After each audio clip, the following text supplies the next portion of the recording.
Il est 9h30 ici à Paris, bienvenue dans Paris Direct. Voici les titres de ce mercredi. Le vote ouvrier déjà au cœur de la campagne électorale aux États-Unis. Nous sommes à plus d'un an de la présidentielle américaine. Les candidats n'ont pas été officiellement désignés. Mais la campagne électorale est déjà bien lancée et elle a comme un air de déjà-vu entre Joe Biden et Donald Trump. Les deux hommes ont choisi tous les deux le Michigan pour tenter de rallier le vote ouvrier. Un vote capital pour espérer regagner ou conserver la Maison-Blanche, c'est selon. Donald Trump sera tout à l'heure dans une usine de pièces détachées. Écoutez depuis Washington, Mathieu Mabin. Et cette campagne, donc, qui ne dit pas son nom, on vient d'en parler, a déjà accouché d'images inédites, celle de Joe Biden qu'on évoquait à l'instant, gigaphone à la main. En est une. Toujours aux États-Unis, les tournages des grands talk-shows américains pourraient reprendre à propos d'actualités sociales, peut-être aussi ceux des films et des séries à Hollywood. Le principal syndicat des scénaristes a approuvé l'accord conclu avec les studios après 5 mois de grève.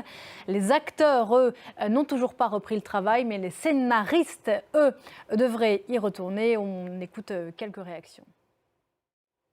On reste dans le nord du continent américain, direction le Canada. Face au scandale, le président de la Chambre des communes démissionne. La semaine dernière, Anthony Rota, c'est son nom, avait rendu hommage, vraisemblablement sans le savoir, à un ancien combattant ukrainien pro-nazi réfugié au Canada.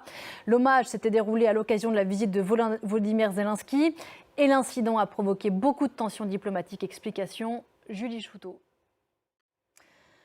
Depuis dimanche, plus de 28 000 habitants du Haut-Karabakh ont tout laissé derrière eux pour se rendre en Arménie. Erevan se dit prêt à accueillir au moins 40 000 de ces réfugiés qui fuient l'offensive de l'Azerbaïdjan contre cette enclave arménophone. On ouvre à présent une grande page consacrée à la politique française.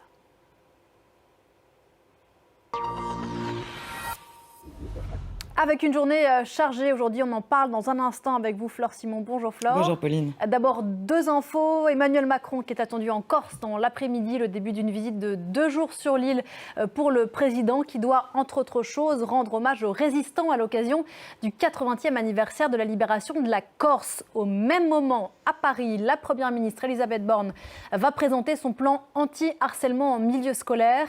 700 000 enfants en sont victimes chaque année en France. C'est un enfant sur 10. Les différentes pistes de mesures retenues par le gouvernement avec Léo Péchard.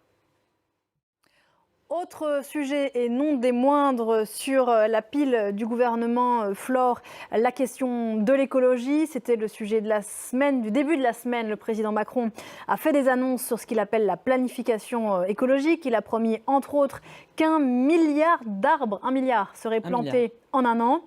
Mais au même moment, on reparle d'un projet d'autoroute pas forcément très en phase avec ces annonces. Avec ces arbres. Ouais.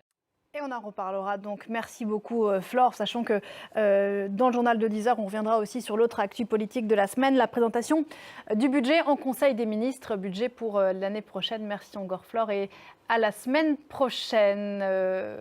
On va parler à présent de l'un des monuments que vous voyez juste là derrière moi, l'un des monuments les plus célèbres de France, que dis-je, du monde, la Tour Eiffel. Vous la connaissez sans doute, mais connaissez-vous bien dans le détail son génial créateur Gustave Eiffel, alors qu'on commémore cette année le centenaire de sa disparition? On va essayer d'entrer dans la tête de Gustave Eiffel avec Éric Cornet et Alexis Tranchant.